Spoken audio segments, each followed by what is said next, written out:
Kita akan melanjutkan sesi tanya jawab dan sanggahan dengan memutar urutan.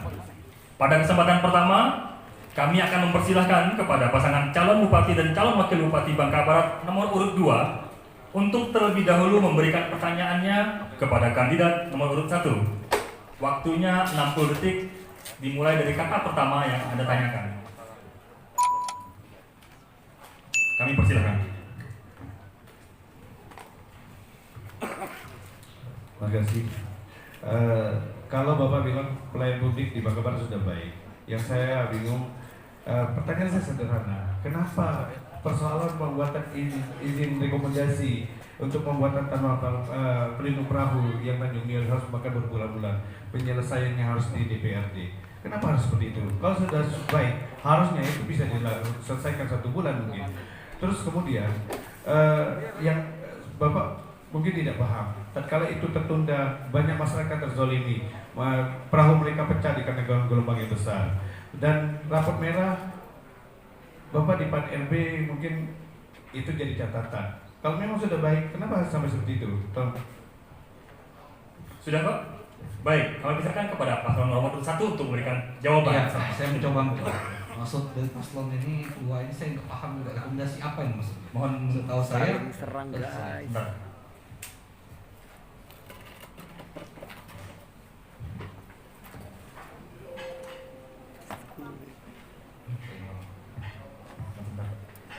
Baik, ya kita siapa? lanjutkan. Kita mulai dari awal. Silakan. Ya, tadi yang dimaksudkan oleh paslon nomor 2 ini rekomendasi apa sebenarnya? Ya setahu saya saat ini yang di Tanjung Priok itu kita anggarkan 200 juta untuk membuat itu, ya.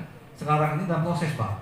Karena itu masuk kawasan bakau, tentunya ada proses ya ke provinsi yang dilakukan oleh dinas kita sudah tepat.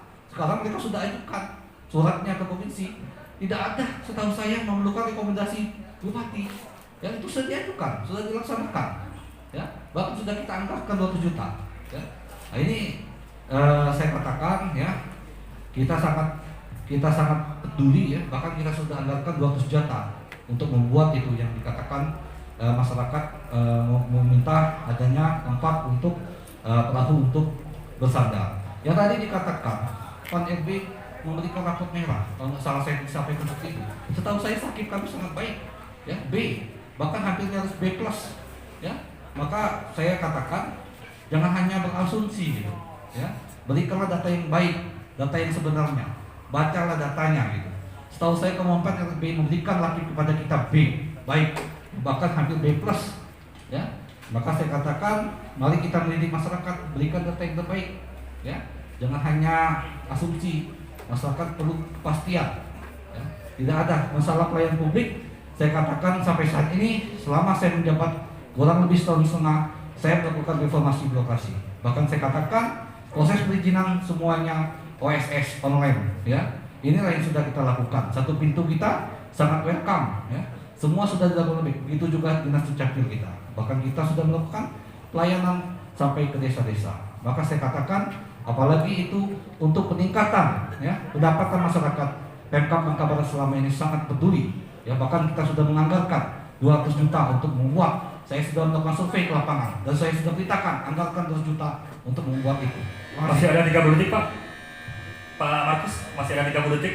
Tadi dimulai 2 menit soalnya. Silakan. Pak Ketua mau nambah? Hah? Silakan. Ya. Dalam hal apa yang ditanyakan oleh pasangan nomor 2 tadi, memang betul ya, kebetulan saya selaku ketua DPRD waktu itu dan juga Pak Bupati sudah beberapa kali turun ke lokasi tersebut untuk memberikan pemahaman kepada masyarakat, dan itu sudah kita anggarkan. Dalam hal proses ini kan ada tahapan yang harus kita lakukan, karena jangan sampai nanti kita menyalahi aturan. Ya. Mohon maaf saya potong. Terima kasih. Silakan paslon nomor urut 3, nomor urut 2 untuk menyanggah atas jawaban itu. 60 detik. Ya Pak, ini catatan. Tadi disampaikan dari moderator 68. Nomor 2 terendah, itu Bangka Barat. Di bawah kepemimpinan Bapak. Berikutnya Pak, Bapak harus paham, mungkin Bapak tidak tahu aturan. Memang, kalau yang namanya hutan bakau, tapi statusnya APL, itu wilayahnya kabupaten Pak. Kalau dia bukan APL itu provinsi. Yang di wilayah provinsi HL dan HP. Kalau APL itu kabupaten. Bapak udah mimpin kok nggak tahu aturan. Ini yang kita sayangkan gitu. Berarti Bapak tidak tahu persoalan masyarakat Tanjung Dion. Bapak datang ke sana ngapain gitu? Mereka itu sudah berbulan-bulan Pak. Kami turun sebagai Komisi 2. Saya sampaikan ke provinsi. Kita turunkan tim PKH tim dari provinsi dan kita dorong supaya masyarakat bisa mengajukan itu. Rekomendasi Bapak pelajari lagi kalau Bapak tidak tahu. Waktu. Kita berikan aplaus untuk paslon nomor 1 dan paslon nomor 2. Iya, saling serang guys.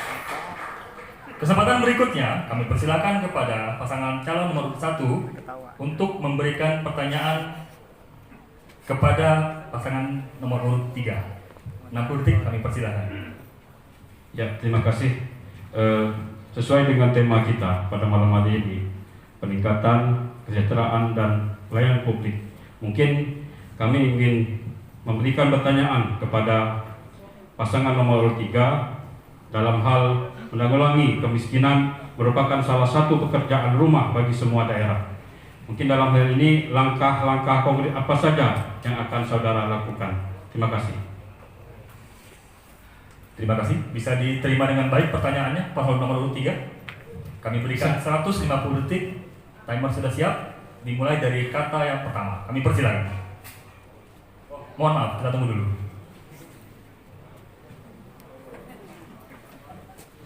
Siap? Kita mulai dari sekarang. Terima kasih.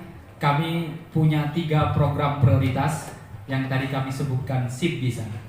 Bangka Barat akan maju ketika ada sinergi antara gubernur, bupati, kepala desa, itu satu, plus partnership yang namanya investasi investor. Ini yang akan kami coba fokuskan di Bangka Barat. Ketika bantuan-bantuan telah diserahkan ke masyarakat, yang kami lihat tadi paslon kami, kawan kami bicara lada. Kita tahu, kami tadi sudah sebutkan lada bukan menjadi fokus lagi. Ketika kami terpilih nanti, kami akan bicara sektor pertanian yang lain. Kita tidak bisa mengandalkan lada terus-terus dengan angka 50.000. Jadi yang akan kami lakukan persis seperti kami bilang tadi, bahwa di bidang bisa bekerja, kami akan ciptakan. Kami contohkan pabrik karet. Ketika kami berjalan di Benteng Kota, di lampu merah Benteng Kota, kami tanya harga karet 6.000. Ketika kami bicara di Jebus, Parit 3 bicara 7.500. Ketika kami bicara di Simpang Teritik, mereka bicara 5.000. Di 1 minggu yang sama. Sesungguhnya apa yang terjadi? Bahwa ketika masyarakat yang paling kecil, pertanian yang namanya petani karet, ini tidak terlindungi dengan namanya pabrik, Bapak. Ketika kita tidak punya pabrik, cuman punya 1 di luar sana, masyarakat tidak punya pilihan. Monopoli terjadi di situ. Jangan harap ketika suatu daerah ada pabriknya cuman 1 monopoli untuk mendapatkan harga yang kompetitif.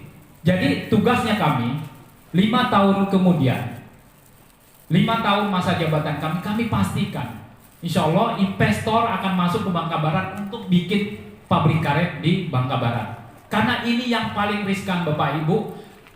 Kalau sawit menengah ke atas menengah, tapi kalau karet kita bicara menengah ke bawah. Itu salah satu investasi yang akan kami bawa ke Bangka Barat. Ya, kita bicara bantuan semuanya sudah bagus, sinergi antara gubernur, bupati, kades sangat membantu nanti dalam program kami. Demikian, terima kasih. Terima kasih atas jawabannya. Sudah dijawab paslon nomor 1. Kami berikan kesempatan untuk memberikan sanggahan atas jawaban tersebut setelah waktu siap. Ya, tadi Baik. saya menjadi pertanyaan saya ini dalam hal penanggulangan kemiskinan. Kami saat ini di bawah kepemimpinan Pak Markus, ya, angka kemiskinan Bangka Barat ini 2,67%, dan ini angka yang paling kecil, angka kemiskinan yang ada di Provinsi Bangka Belitung, dan ini hasil dari Badan Pusat Statistik kita. Ini kedepannya menjadi PR kita semua, dan kami juga kedepannya akan membuka lapangan pekerjaan Karena dalam hal membangun daerah ini, kalau kita berharap ini nonsen, ya daerah ini bisa berkembang kalau tidak ada investor yang masuk ke daerah kita. Kalau kita berharap dengan APBD kita tidak akan mampu kalau kita hanya masyarakat kita bisa mendapatkan menjadi PHL kemudian jadi CPNS. Ini nonsen. Jadi kedepannya kami Pak Bupati kita juga sudah membawa investor masuk ke Kabupaten Bangka Barat. Tadi ada 3 investor yang masuk. Waktu habis. Terima kasih. Kita berikan aplaus yang meriah untuk paslon nomor 1 dan paslon nomor 3. Putaran terakhir, kami persilahkan kepada paslon nomor urut 2. Mohon maaf, saya ulangi. Kami persilahkan kepada paslon nomor urut 3 untuk memberikan pertanyaan kepada paslon nomor urut 2. 60 detik. Kita mulai ketika waktu siap. Kami persilahkan. Terima kasih. Kami bertanya kepada paslon 02, gimana cara Bapak berdua mengatasi nelayan, mengangkat hidup nelayan dengan mengatasi dunia pertambangan. Karena ada 2 hal yang berbeda. Saya lihat di lapangan juga bahwa informasi yang saya terima bahwa 02 sangat pro dengan nelayan. Saya pengen kiranya dijelasin seperti apa program Bapak untuk mengangkat hajat hidup nelayan yang di satu sisi asal dunia pertambangan. Mungkin itu, terima kasih. Terima kasih. Bisa dipahami pertanyaannya paslon nomor 2? Kita menunggu timer dulu sebentar.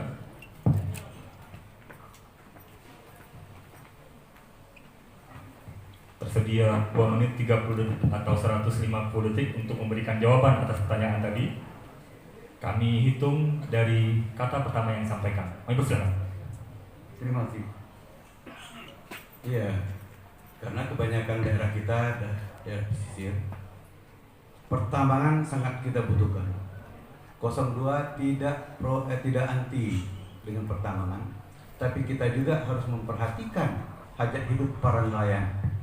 Ini semuanya aturannya sudah jelas. Apabila aturan RZW 3K-nya diterapkan, maka dan semua pihak menjalani ini insya Allah aman. Kawasan Teluk. Kemudian kalau nelayan-nelayan sungai, janganlah kita kasih fasilitas alat tangkap laut, mubazir namanya. Ini kejadian Pak di Kayu Arang segala dan semacamnya. Kemudian kami akan menempatkan pada nelayan sesuai zonanya. Kalau nelayan cuma di Teluk, fasilitasnya tentu sesuai dengan ininya. Yang jauh sudah pasti harus memakaikan alat tangkap yang modern, tapi pula bukan troll, ya. Kita akan memberi fasilitas yang sangat memuaskan sesuai dengan hajat mereka masing-masing. Silakan Pak Wagita. Ya, RZW 3K pada zonasi sudah kita tetap. Di Kelabat Dalam itu zona zero tambang karena masyarakatnya masyarakat nelayan dan itu berdasarkan permintaan kementerian. Di Kelabat Luar berdasarkan komunikasi dengan kawan penambang dan kawan nelayan, mereka sepakat dari mulai Kelabat Luar sampai ke Siangau itu zona tambang. Artinya kita sudah mengatur semuanya sesuai keinginan masyarakat. Dari Siangau kita tetapkan sebagai zona pariwisata. Dari Siangau sampai ke Sungai Buloh itu kita tetapkan sebagai zona tambang. Kemudian seterusnya daerah Rambat dan seterusnya Nyato itu zona tangkap dikarenakan mereka masyarakat nelayan.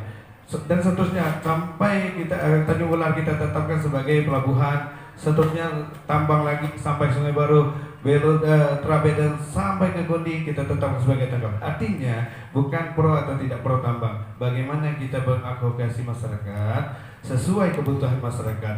Kalau memang masyarakatnya nelayan, kita harus bela masyarakat nelayan. Tapi kalau mereka penambang, insya Allah di zona tambang juga bisa zona tangkap, semuanya bisa teradvokasi dengan baik. Insya Allah seperti itu.